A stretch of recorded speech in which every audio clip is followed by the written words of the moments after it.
Hello students, welcome to smart study. मेरा नाम है ज्योति और आज की क्लास का टॉपिक है हमारा अर्ली ट्यूडर्स और प्री एलिजाबेथन लिटरेचर। अब तक हम लास्ट वीडियो में हमने क्या किया था, हम द रेनेसा कर चुके हैं, उसके बाद द रिफॉर्मेशन एज आती है, ठीक है। उसके बाद अब हम करेंगे अर्ली ट्यूडर्स। अर्ली ट्यूडर्स, ये ट्यूडर कौन थे? आपने अभी जैसे हमने मिडल एज की थी ना, वहाँ पे बैरन एज थी, नॉन प्रोडक्टिविटी, वहाँ पे 3 इंसिडेंट होते हैं, ठीक है। पहली कौन सी होती है? कैड्स रिबेलियन, दूसरी 100 ईयर वॉर्स और तीसरी सबसे इंपॉर्टेंट थी वार ऑफ रोजेस, ठीक है। वहाँ पे क्या क्या होता है? हाउस ऑफ यॉर्क होता है और हाउस ऑफ लैंकनशायर, ठीक है। ये 2 हाउस होते हैं, मतलब 2 रॉयल फैमिली होते हैं, उनके बीच में जो फाइट होती है वो 30 साल तक चलती है, उसको वार ऑफ रोजेस बोला गया है। ये मैं आपको करवा चुकी हूँ। इसका टाइम पीरियड लिखो कमेंट बॉक्स में, ठीक है। और यहाँ ये इंपॉर्टेंट क्यों है? ये इसलिए इंपॉर्टेंट क्योंकि यहाँ से जो हाउस ऑफ लैंकनशायर की जो विक्ट्री होती है, वहाँ से ट्यूडर्स जो डायनेस्टी है वो एग्जिस्टेंस में आती है। और फर्स्ट ट्यूडर किंग कौन थे? हेनरी 7 थे हमारे, ठीक है। तो अर्ली ट्यूडर्स, उनके बारे में बात कर लेंगे। हेनरी 7, हेनरी 8, ठीक है। हेनरी 8 के बाद कौन आती है? क्वीन एलिजाबेथ आती है, ठीक है। और या फिर इसको क्या बोल सकते हैं हम? प्री एलिजाबेथन, मतलब उससे पहले तो यही है ना अर्ली ट्यूडर्स, उसका दादा, उसका फादर, ठीक है। और ये जो हेनरी जो 8 होते हैं, उसके वो 3 बच्चे होते हैं, ठीक है। वो मैं आपको बता चुकी हूँ। अभी आपको क्या करना है, जो आपको कमेंट बॉक्स में वार ऑफ रोजेस का टाइम पीरियड लिखना है और जितना आपको आता है वो सब लिखना है यहाँ पे, ठीक है। चलिए हम इसको डिस्कस करते हैं। देखिए इस टाइम पे क्या होता है, जो रेनेसा आ चुका था इंग्लैंड में, तो सबसे इंपॉर्टेंट चीज़ क्या होती है? फर्स्ट फ्रूट ऑफ रेनेसा, सबसे इंपॉर्टेंट चीज़ होती है यहाँ पे टोटल्स मिसेलनी। ये एक वर्क है, किसका वर्क है? Thomas Wyatt and Earl of Surrey, ये जो 2 राइटर हैं, ठीक है, इनका वर्क है ये टोटल्स मिसेलनी। और ये टोटल्स, यहाँ पे तो राइटर होता है ना, ये राइटर तो ये है दोनों, याट एंड सरे है ना राइटर तो, लेकिन यहाँ पे नाम इनका आ रखा है। ऐसा क्यों है? ये जो टोटल है ना, ये पब्लिशर होते हैं टोटल, इनका पूरा नाम होता है रिचार्ड टोटल और दूसरे होते हैं निकोलस गैरीमोल्ड, ठीक है। ये एग्जाम में पूछे जाते हैं, मतलब ये वर्क किसका है? मिसलनी, टोटल का है, याट का है, सरे का है। ये कलेक्शन ऑफ पोइट्री है जिसमें कंट्रीब्यूशन किया है याट ने भी और शरे ने भी। और जो टोटल है वो एक पब्लिशर है, दूसरा 2 पब्लिशर होते हैं इसके, रिचार्ड टोटल एंड निकोलस गैरीमोल्ड, ठीक है। अब याट एंड सरे के बारे में बात करते हैं। ये कौन थे? जो टॉमस याट और अर्ल ऑफ सरे, ये कौन थे? ये थे कोर्टली पोइट्स, जो कोर्ट पोइट होते हैं ना, उनको ही बोला गया। ये कोर्ट पोइट थे, और किसकी कोर्ट में पोइट थे? हेनरी 8, ठीक है। हेनरी 8 की कोर्ट में ये पोइट थे। They were deeply influenced by Italian renaissance, ठीक है। अभी रेनेसा की बात चल रही है ना, तो इटली से रेनेसा आया है। जितने राइटर होंगे वो इनसे ही इन्फ्लुएंस होंगे, इटालियन रेनेसा थे। वो deeply influenced by Italian Renaissance and started reading the poetry of Petrarch. ये पेट्रार्क की हमने बात की थी ना, पेट्रार्क एंड बोकाशियो, जो मेन राइटर होते हैं इटालियन, ठीक है। तो जो हमारे इंग्लिश राइटर होते हैं याट एंड सरे, they were influenced by love poetry of Petrarch and verse form called sonnet, ठीक है। Petrarch introduced sonnet in Italy, but in England sonnet were introduced by Thomas Yacht। क्या समझ आया? जो Petrarch ने सोनेट को introduce किया है इटली में, लेकिन इंग्लैंड में याट लेके आता है सोनेट। और सोनेट होती क्या है, ठीक है, इसके बारे में देखते हैं। Sonnet is a poem of 14 lines, एक फॉर्म है पोइट्री की, मतलब पोइम्स होती है ना, उसकी कई टाइप से वो होती हैं। कोई 8 लाइन की पोइट्री होती है, पोइम होती है। पोइट्री तो एक कलेक्शन हो जाती है, कोई 8 लाइन की पोइम होगी, कोई 6 लाइन की, ये 14 लाइन की पोइम है, ठीक है। और इसकी राइम स्कीम बहुत सिंपल होती है, different according to their context, ठीक है। इंग्लिश लैंग्वेज में सबसे इंपॉर्टेंट है जो सोनेट होती है, वहाँ पे हर लाइन में 10 सिलेबल होते हैं। 10 सिलेबल मीन्स पेंटामीटर, एक सिलेबल की ना 2 सिलेबल 1 फुट बनाते हैं मिलकर, ठीक है। तो उसको पेंटामीटर बोल दिया गया है। इसको मैं आपको अच्छे से बताऊंगी, इसको यहीं पे छोड़ दो, बस याद रखना सोनेट, इंग्लिश सोनेट में क्या होता है, वो पेंटामीटर में लिखी जाती है और 14 लाइन की होती है, इतना याद रखना, ठीक है। और इसको कौन इंट्रोड्यूस करते हैं? याट और सरे, ठीक है। अभी हम देखते हैं सोनेट के बारे में, इसकी टाइप्स देख लेते हैं पहले। सोनेट कितने टाइप्स की हो रही हैं इंग्लैंड में? सबसे पहले आती है हमारी पेट्रैकन। पेट्राकन क्यों बोला गया है, पेट्राकन सोनेट क्यों बोला गया है इसको, क्योंकि जो याट है उसने कहाँ से इमिटेट किया है इसको, इनको जो इटालियन पोइट होते हैं हमारे पेट्रार्क, वहीं से इमिटेट किया है ना, तो इस वजह से उनका क्या नाम रख दिया है, पेट्राकन सोनेट। ठीक है, इसको ही इटालियन बोला गया क्योंकि वो इटली से थे। मिल्टोनिक और क्लासिकल सोनेट, ठीक है, देखते हैं इसको। क्लासिकल तो अपने आप ही हो गई है, ठीक है, और मिल्टोनिक क्यों बोला गया इसको देखते हैं। सबसे पहले ये जो पेट्राकन सोनेट है या इटालियन जो भी है, इसका क्या फॉर्म होती है, इसकी क्या पैटर्न होता है कि अलग अलग टाइप से डिवाइड किया ना, एक है वो शेक्सपियरियन सोनेट है, एक पेट्राकन, तो इनमें डिफरेंस क्या है वो देख लेते हैं। इट इज ए जो पेट्राकन सोनेट में 14 लाइन को डिवाइड कर दिया जाता था, an octave and a sestet. Octave का मतलब क्या है, 8 लाइन, और सेस्टेट मतलब 6 लाइन। समझ आया? जो पेट्राक सोनेट में 14 लाइंस को एक ऑक्टेव में बना दिया था। एक मिनट में अच्छे से बताती हूँ इसको। जो 14 लाइन होती है ना, उनको डिवाइड कर दिया जाता था 8 लाइन, 1 2 3 4 5 6, 8 लाइन की एक स्टैंजा हो गया, 8 लाइन का स्टैंजा अलग हो गया, और 6 लाइन का अलग से स्टैंजा हो गया। इसको बोला गया ऑक्टेव 8 लाइन वाले को, और 6 लाइन वाले को क्या बोला गया, सेस्टेट। ठीक है, इसकी राइम स्कीम देख लेते हैं, क्या राइम स्कीम होती है। इसकी राइम स्कीम होती है, जो हमारा अभी जो पेट्राकन चला हुआ है, इसकी राइम स्कीम होती है ए बी बी ए। इसमें लिखा नहीं हुआ, आप लिख लीजिए ए बी बी ए। एक मिनट, हाँ ठीक है। सबसे पहले 4 लाइन की लाइन वो लिखो, मैं लिख देती हूँ यहाँ पे।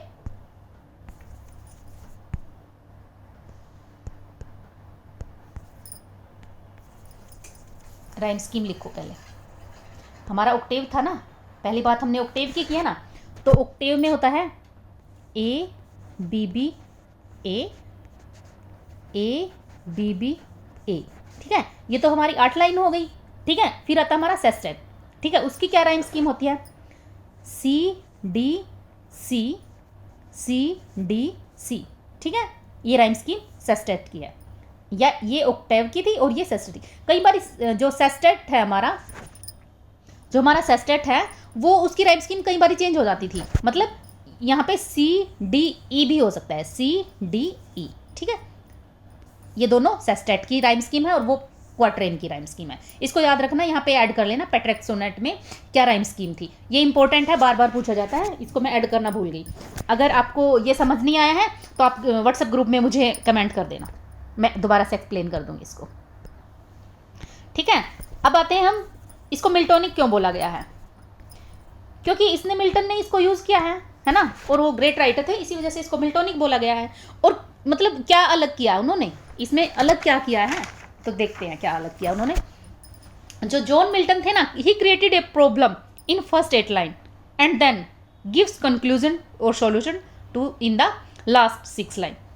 पहली 8 लाइन में वो एक मतलब प्रॉब्लम क्रिएट कर देते हैं, या प्रॉब्लम जो होती है उसको डिपिक्ट करते हैं। ऐसी ऐसी कुछ प्रॉब्लम है, जो क्विज है ऐसा चला हुआ है, पजल है वो चला हुआ, लेकिन लास्ट 6 लाइन में बता देते हैं, उसका सोल्यूशन बता देते हैं। ठीक है, ऐसे मिल्टोनिक है। ठीक है, पेट्राकन सोनेट को इटालियन मिल्टोनिक और क्लासिकल सोनेट बोला जाता है। उसकी राइम स्कीम है A B B A B B A, C D C और सी डी ई, या तो सी डी सी होगी या फिर सी डी ई होगी। ठीक है, हमारी पेट्राकन सोनेट कंप्लीट। अब आते हैं हम सारे। जो हमारे सारे होते हैं वो क्या करते हैं, ही मॉडिफाइड द फॉर्म, जो मैंने अभी आपको फॉर्म बताई है ना, an octave and a sestet, 14 line को इसमें डिवाइड किया गया। ठीक है, लेकिन हमारे अर्ल ऑफ सारे क्या करते हैं, इस पैटर्न को चेंज कर देते हैं, थोड़ा मॉडिफाई कर देते हैं। वो क्या करते हैं, वो ये करते हैं, ये एक 3 क्वार्टरन एंड एक कपलेट, 14 लाइन है। ठीक है, 4 लाइन का एक स्टैंजा, 4 लाइन का एक स्टैंजा, 4 लाइन का एक स्टैंजा, और 4 लाइन के स्टैंजा को क्या बोलते हैं, क्वार्टरेन। ठीक है, और लास्ट में क्या होता है, कितनी लाइन होगी, 4 4 4 12, और फिर लास्ट में 2 लाइन कपलेट। ठीक है, 2 लाइन के स्टैंजा को क्या बोलते हैं, कपलेट, 4 लाइन के क्वार्टरेन। तो यहाँ पे कितने हुए क्वार्टरेन, कितने हुए, 3 क्वार्टरेन और एक कपलेट। राइम स्कीम, क्वार्टरेन की क्या राइम स्कीम होती थी? क्वार्टरेन की राइम स्कीम है ये वाली, A B A C D C D, मतलब दोबारा से रिपीट कर रही हूँ, A B C D E F. ठीक है, ये तो हमारी हुई जो राइम स्कीम है क्वार्टरेन की, 3 क्वार्टरेन की। ठीक है, कपलेट की क्या होती थी लास्ट में? जी जी जी जी। ठीक है, समझ आ गया? ये याद रखनी है, मोस्ट इंपॉर्टेंट चीज है यहाँ पे। चलिए नेक्स्ट देखते हैं। It was further adopted by Shakespeare, that is why called Shakespearean sonnet. ठीक है, ये पैटर्न शेक्सपियर ने अडोप्ट किया, इसके उनके नाम के पीछे इसको शेक्सपियरियन बोला जा रहा है। लेकिन आगे जो हमारे जो स्पेंसर आते हैं उनका थोड़ा सा ना राइम स्कीम चेंज होती है। यूज तो वही यही करते हैं, 3 क्वार्टरेन, 4 लाइन का स्टैंजा, 1 मिनट पेन यूज कर लेती हूँ, 4 लाइन का स्टैंजा, 3 4 लाइन के स्टैंजे और 2 लाइन का एक कपलेट। यूज तो यही करते हैं, लेकिन उनकी राइम स्कीम में चेंज आ जाता है। क्या आता है? यहाँ पे राइम स्कीम क्या थी? ए बी, इनकी यही चलती है ए बी, लेकिन बाद में क्या करते हैं, यहाँ पे थी सी डी, अच्छा यहाँ पे सी आ जाता है, लेकिन यहाँ पे बी रहता है। A B C C D E. Couplet की सेम रहती है। ठीक है, इनकी कपलेट की मतलब चेंज भी हो जाती है, लेकिन कपलेट की सेम रहती है, मतलब कई बारी रह जाती है सेम, लेकिन जो ये पैटर्न है ये चेंज हो चुका है। इनको याद कर लेना अच्छे से। ठीक है, एक बार रिपीट करूं इसको मैं। जो हमारी सोनेट है वो 14 लाइन का स्टैंजा होता है, 14 लाइन की पोइम्स होती हैं, और इसमें जो पैट्रिकन सोनेट में डिवाइड किया गया है और एक शेक्सपियरियन सोनेट में डिवाइड किया, मतलब 2 टाइप्स बताए हैं सोनेट के, पैट्रिकन, शेक्सपियरियन। पैट्रिकन सोनेट में क्या होता है? An octave and a sestet, उसकी राइम स्कीम देख लेना। और जो हमारी शेक्सपियरियन की है उसमें 3 क्वार्टरेन होता है, एक कपलेट होता है, उनकी राइम स्कीम देख लेना। और जो हमारे स्पेंसर है उन्होंने कैसे वेरिएशन किया है स्टाइल में। आई थिंक समझ में आ गया होगा आपको सोनेट। चलिए नेक्स्ट देख लेते हैं। अब हम देखते हैं जो हमारे थॉमस यार्ड और अर्ल ऑफ सरे, उनका रियल नाम था हेनरी होवार्ड। अर्ल ऑफ सरे का नेम था हेनरी होवार्ड। ही इंट्रोड्यूस्ड पैट्रिकन सोनेट। कौन लेके आए हैं? Thomas yard. और हेनरी होवार्ड क्या लेके आते हैं? Blank verse. ब्लैंक वर्स क्या होता है? जिसमें कोई राइम स्कीम नहीं होती, जिस पोइट्री में, ठीक है, कोई राइम स्कीम नहीं होती। He invented the English and Shakespearean. अब ये हमने किया है, ये इंपॉर्टेंट पॉइंट है, मतलब ये दे देते हैं, मैचिंग में दे देते हैं पैट्रिकन सोनेट और ब्लैंक वर्स, या 2 और टर्म्स डाल देंगे वो किसने इन्वेंट किया। हम जो अर्ल ऑफ सरे और थॉमस यार्ड को एक मान लेते हैं और कन्फ्यूजन हो जाता है। ठीक है, यार्ड ने सोनेट को इंट्रोड्यूस किया है और अर्ल ऑफ सरे ने ब्लैंक वर्स को, और जो फॉर्म में चेंज किया है वो किसने? सरे ने किया। ठीक है, चलिए अब हम बात करते हैं पोइट्री कलेक्शन की। ठीक है, पोइट्री के बारे में बात कर चुके हैं ना, तो पोइट्री क्या निकल के आई हमारी मेन? टोटल्स मिसेलिनी 1557 में। अब कुछ और इम्पोर्टेंट है, जो बस इनके नाम याद रखने और कुछ नहीं, बस इनको ये आ जाएगा, लाइक पोइट्री कलेक्शन दे देंगे आपको, एंग्लो सेक्शन की उठा के दे देंगे। हाँ, कमेंट में एक बताओ मुझे, अब तक जितना भी हमारा सिलेबस हुआ है उसमें कोई पोइट्री कलेक्शन आई है? अगर आई है तो कमेंट बॉक्स में कमेंट करो, और नहीं आई तो नो लिख दो। ठीक है, मतलब वहाँ से उठा देंगे, कोई मॉडर्न पीरियड से उठा लेंगे, कोई विक्टोरियन से, उनको क्रोनोलॉजिकल ऑर्डर में दे देंगे आपको। ये टाइम याद रखना है इसका, ये दोनों पोइट्री कलेक्शन कब आती हैं। ठीक है, इनका टाइम याद रखना और टाइटल याद रखना है, कब आती है ये? अर्ली एलिजाबेथन पीरियड में। ठीक है, और इनका वो पब्लिकेशन डेट भी देख लेना आप। तो क्या सबसे पहली पोइट्री कलेक्शन कौन सी आती है इस एज में? Paradise of Dandy device. दूसरी है अ गॉर्जियस गैलरी ऑफ गैलेंट। बस ये याद रखना है इसके बारे में यहाँ से। फिर हमारे 2 माइनर राइटर होते हैं इस एज में, शेक्विल एंड गैस्कोइन। सेक्विल एंड गैस्कोइन। ठीक है, जो सेक्विल होते हैं वो क्यों इंपॉर्टेंट है? He introduce first blank verse tragedy, जिसका नाम है गोरबोटक, और सब टाइटल है फेरेक्स एंड पोरेक्स। क्या जो हमारे सेक्विल हैं, जो राइटर हैं इस एज के, वो क्या लेके आते हैं? गोरबोटक उनका एक वर्क है जो एक ट्रेजेडी है, और वो ब्लैंक वर्स में है। ठीक है, उसका सब टाइटल है फेरेक्स एंड पोरेक्स। ये मस्ट रीड वर्क है आपका, इसको पढ़ना है। ठीक है, इसके नोट्स बना लो। और ये फेरेक्स एंड पोरेक्स कौन होते हैं? ये ब्रदर होते हैं। ठीक है, इनको देख लेना आप, और ये बात याद रखना, ये ब्लैंक वर्स ट्रेजेडी है, इसका टाइम पीरियड इंपॉर्टेंट है, टाइम पीरियड लिख लेना। गैस्कियन की है हमारा एक स्टील ग्लास, वो क्या है, एक ब्लैंक वर्स सेटायर है। वो क्या, गोरबोडक क्या थी, एक ट्रेजडी थी ब्लैंक वर्स, और स्टील ग्लास क्या है, ब्लैंक वर्स सेटायर है। ये इंपॉर्टेंट है, ब्लैंक वर्स मतलब ट्रेजडी नहीं याद रखना, साथ में ब्लैंक वर्स भी याद रखना है, ठीक है। यहाँ से सिर्फ टाइटल इंपॉर्टेंट है, गोरबोडक इंपॉर्टेंट है बस, यहाँ से मस्ट रीड है वो, अपने नोट्स में ऐड कर लेना, टाइम पीरियड भी कर लेना इनका, किनका, दोनों पोइट्री कलेक्शन का और जो गोरबोडक है इसका, और स्टील ग्लास का देख लेना। अब हमारा आता है, हम पोइट्री कर चुके हैं प्री एलिजाबेथन एज की, अब देखते हैं प्रोज राइटिंग। इस एज में प्रोज कैसे डेवलप हुआ है। Prose writing of this age can be divided into 3 parts.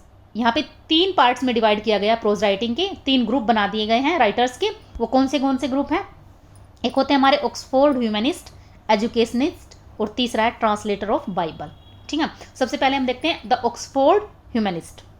इसमें हमारे राइटर आते हैं Linacre, Grocyn, Colet and Thomas More, ठीक है। ये नाम याद रख लेना, ऐसे आ जाएगा इनमें से कौन सा ह्यूमनिस्ट है और नहीं है। ह्यूमनिस्ट मैंने कल बताया था ना कौन होते हैं ह्यूमनिस्ट, तो कौन कौन है हमारे, Linacre, Grocyn, Colet and Thomas More, ठीक है। जो इसमें जो पहले 3 होते हैं वो क्या होते हैं, जो लिनेकर, ग्रोशिन एंड कॉलेट, ये क्या होते हैं, they have the deep knowledge of Greek language. क्या होता है, इनको इसकी काफ़ी नॉलेज होती है तीनों को, ग्रीक लैंग्वेज की, ठीक है। अब बात करते हैं कॉलेट। कॉलेट कौन थे, he was dean of Saint Paul church का नेम है ये, वो चर्च के डीन थे। He founded Saint Paul school, और उन्होंने क्या किया है, सेंट पॉल स्कूल एस्टेब्लिश किया। और उसमें क्या इंपॉर्टेंट है, जो हमारे जॉन लिली होते हैं ना, जो यूनिवर्सिटी विट है John lily, he wrote famous Latin grammar for that school. क्या मैं बताना चाह रही हूँ, जो हमारे जो ये ऑक्सफोर्ड ह्यूमनिस्ट में से जो हमारे एक राइटर निकल के आए हैं कॉलेट, वो एक dean of Saint Paul church थे। He introduce a school saint Paul school, church के नेम से ही सेंट पॉल स्कूल एस्टेब्लिश करते हैं। और उसके लिए जो हमारे John Lyly university wit writer हैं, वो एक लैटिन ग्रामर इंट्रोड्यूस करते हैं, और उस स्कूल में पढ़ाई जाती है। फिर वो याद रखना इस पॉइंट को यहाँ से, ठीक है। और कॉलेज के बारे में कुछ नहीं इंपॉर्टेंट है, इन तीनों के बारे में याद रखना, they have deep knowledge of Greek language. अब हम बात करते हैं, ये ह्यूमनिस्ट ये है ना, थॉमस मोर जो अभी डिस्कस किया है, अभी हमारा ह्यूमनिस्ट ग्रुप चल रहा है। He was the friend of Erasmus, ठीक है। थॉमस मोर कौन थे, इरेमस के फ्रेंड थे। इरेमस कौन होता है, जो इनका एक इंपॉर्टेंट वर्क होता है प्रेज ऑफ फोली, जो आपने एमए में पढ़ा होगा, इरेमस प्रेज ऑफ फोली, ठीक है। अगर नहीं पढ़ा है तो इसको पढ़ लेना, और यहाँ पे अपने नोट्स में ऐड कर लो इसको, इसके बारे में भी आपका होमवर्क है ये भी। अब बात करते हैं थॉमस मोर के बारे में, ठीक है। थॉमस मोर कौन होते हैं, ये यूटोपिया जो मोस्ट इंपॉर्टेंट वर्क होता है उसके राइटर होते हैं थॉमस मोर। इनका मेन इंपॉर्टेंट वर्क है Utopia. It was written in Latin language in 1516, ठीक है। लैटिन लैंग्वेज में होता है, इसकी पब्लिकेशन इंपॉर्टेंट है 1516 में, और it was translated bye Robinson. Time बताना इसका, ये आपके लिए होमवर्क है, कब होता है 15, आगे बताओ, ठीक है। कमेंट बुक्स में कमेंट करो और अपने नोट्स में भी ऐड करो। मतलब यूटोपिया लैटिन लैंग्वेज में 1516 में लिखा जाता है, लेकिन it was later translated bye Robinson. उसका डेट बताओ कब ट्रांसलेट करते हैं। The book was inspired by Plato's Republic, इनसे इंस्पायर्ड है। यूटोपिया का मतलब क्या है, nowhere, important, very very important. Utopia का मीन्स क्या है, नोवेयर, कहीं भी नहीं, ठीक है। मतलब ये एक ऐसी सोसाइटी की कामना कर रहे हैं, जब आप इसको पढ़ोगे, मस्ट रीड है, ये भी आपका होमवर्क है, इसको बहुत डीपली करो, जितना डीपली जा सकते हो इसमें। यूटोपिया का मतलब क्या है, मतलब भी नाउवेयर बताया है उसने खुद भी, और एक ऐसी उस टाइम पे एक ऐसी सोसाइटी की कामना करता है थॉमस मोर जो एग्जिस्ट ही नहीं करती। उसमें क्या क्या बता रहा है, एक मतलब वो एक सेकुलर सोसाइटी बताता है। यहाँ पे जो यूटोपियंस हैं उनका कोई रिलीजन नहीं है, वो कुछ भी रिलीजन अडोप्ट कर सकते हैं। बहुत अच्छी सोसाइटी बताया गया, जहाँ कोई लड़ाई झगड़े नहीं है, कि मतलब एक जो अथॉरिटी है या एक मेजर ग्रुप है, उसका जो वेल्थ मीन्स ऑफ वेल्थ पर अधिकार नहीं है। मतलब कुछ पर्सन रिच नहीं है, कुछ पर्सन पुअर नहीं है, सभी इक्वली हैं। जो मतलब खाना भी इकट्ठा बनाया जाता है, कुछ बहुत अलग सोसाइटी के बारे में बताता है यहाँ पे। तो बोला जाता है इनको एग्जीक्यूट कर दिया जाता है, he was burned at stake, इनको जिंदा जला दिया जाता है, ठीक है। इसी वजह से, इस वर्क की वजह से इनको जिंदा जला दिया जाता है। ठीक है, अब ये बताओ, आप कमेंट बॉक्स में कमेंट करो, किस किंग ने इनको ऐसा किया था, किन्होंने इसको जिंदा जलाया था या फिर एग्जीक्यूट किया था, कमेंट करो, मैंने बताया है लास्ट वीडियो में। ठीक है, ये मस्ट रीड वर्क आपका, पढ़ लेना इसको। नेक्स्ट चलें, ठीक है। इट वॉज, एक पॉइंट हो रहता है हमारा, it was based on ideal Commonwealth और सोशलिज्म। सोशलिज्म वही जहाँ सोसाइटी में सब इक्वली ट्रीट किए जाते हैं, अच्छे से रहते हैं एक दूसरे के साथ। ठीक है, इंपॉर्टेंट पॉइंट क्या है, utopia means nowhere, it based on the ideal of Commonwealth and socialism. Every जो यूटोपियन सोसाइटी थी वो एक सेकुलर सोसाइटी थी, लाइक इंडिया। अब वो लैटिन वर्क था ना उनका, अब इंग्लिश वर्क देख लेते हैं। इंग्लिश वर्क में कौन सा हिस्ट्री ऑफ रिचार्ड थर्ड। ठीक है, टाइटल याद रखना बस यहाँ से। एक है dialogue of comfort against tribulation. ये कब होता है, जब वो एक इनका बता रही थी ना मैं अभी, एग्जीक्यूट कर दिया जाता है, तो ये एक टावर में कन्फाइंड होते हैं, वहाँ पे एज ए प्रिजनर रह रहे होते हैं, उस टाइम पे ये लिखते हैं डायलॉग ऑफ कंफर्ट। ठीक है, इंपॉर्टेंट है, इनका टाइटल याद रख लेना, history of Richard third and dialogue of comfort, और ये पॉइंट कब लिखते हैं। ठीक है, कुछ फ्रेज है इंपॉर्टेंट इनकी, जिनकी वजह से ये पॉपुलर थे, उनको पढ़ लेना। लाइक इन्होंने इंट्रोड्यूस किया है, ये बोला जाता है कॉइन किया है या इंट्रोड्यूस किया है इन फ्रेज को, इन वर्ड्स को। Out of sight, out of mind, he can not see the wood for the trees, mad as March hare, ये सारे हमारे फ्रेज है ना, इडियम फ्रेजेस बोल देते हैं जिनको, वो है ये। Dead as door nail, harping on the right string, perceiving chalk from cheek, our contemptuous reference to person, thing as not worth a fig, a straw, a rush, a button, we owe to more, जो हमने Thomas मोर से लिया है। ठीक है, याद रखना Thomas More का Utopia, history of Richard third, dialogue of comfort. अब हमारे आते हैं एजुकेशनिस्ट। 3 ग्रुप थे ना हमारे प्रोज राइटिंग में, तीसरा सेकंड ग्रुप है हमारा एजुकेशनिस्ट। इनका भी नाम याद रखना। ठीक है, Elyot, Cheke, Wilson and Roger Ascham, ये सभी एक विल्सन को छोड़ के सभी सेंट जॉन कॉलेज से थे, जो कि कैम्ब्रिज में था। ठीक है, they were student of Elyot, Cheke and Roger Ascham. कहाँ से थे ये, saint John college at Cambridge. ठीक है, एक विल्सन को छोड़ के। अब देखते हैं, सबसे पहले हम डिस्कस करते हैं टॉमस इलियट के बारे में। इनका वर्क है कि important, governor, it is also called book called the governor. कई बार गवर्नर की स्पेलिंग ऐसे आ जाती है, मतलब ये NAIR, लास्ट में जो GOVER है ना, NAIR, ये भी लिख लो अपने नोट्स में, गवर्नर या बुक कॉल्ड गवर्नई। ठीक है, NAIR। अब इसका एक ये जो पब्लिकेशन डेट इंपॉर्टेंट है, ये कर लेना। It is treatise of moral and philosophical education for governing class. जो हमारी अथॉरिटी है, जो गवर्नमेंट है, उसके लिए ये एक लाइक कुछ क्या बोल सकते हैं, उनको टीच करने के लिए ये वर्क लिखा गया, उनको कैसा होना चाहिए, how to be a noble और ए रूलर, उसको कैसे बिहेव करना चाहिए अथॉरिटी को या गवर्निंग क्लास को कैसे बिहेव, उनके लिए एक मॉरल ट्रिटाइज है और फिलोसफिकल एजुकेशन है। He start it in praise of monarchy. Monarchy क्या होता है, जहाँ पे किंग रूल करते हैं, जहाँ पे किंग होते हैं, जैसे हमारे यहाँ डेमोक्रेसी है, जहाँ पे किंग होते हैं वहाँ पे मोनार्की होती है। तो यहाँ पे टॉमस इलियट इस बुक को कैसे स्टार्ट करते हैं, इन प्रेज ऑफ मोनार्की की प्रेज करते हुए इसको करते हैं। It is a moral and philosophical conduct for authority और गवर्निंग क्लास। समझ आगे, इतना ही याद रखना, ज़्यादा डीपली मत जाना। दूसरा वर्क है इनका castle of health. It is about gym, exercise से रिलेटेड है कैसल ऑफ हेल्थ। और ज़्यादा इंपॉर्टेंट किस लिए ये, ही was the first man who introduce dictionary in Latin English. सबसे पहले लेटिन इंग्लिश में डिक्शनरी जो लेके आते हैं हमारे टॉमस इलियट होते हैं इन 1538 में। ठीक है, क्लियर। चलिए नेक्स्ट राइटर देखते हैं, सर जॉन चीक।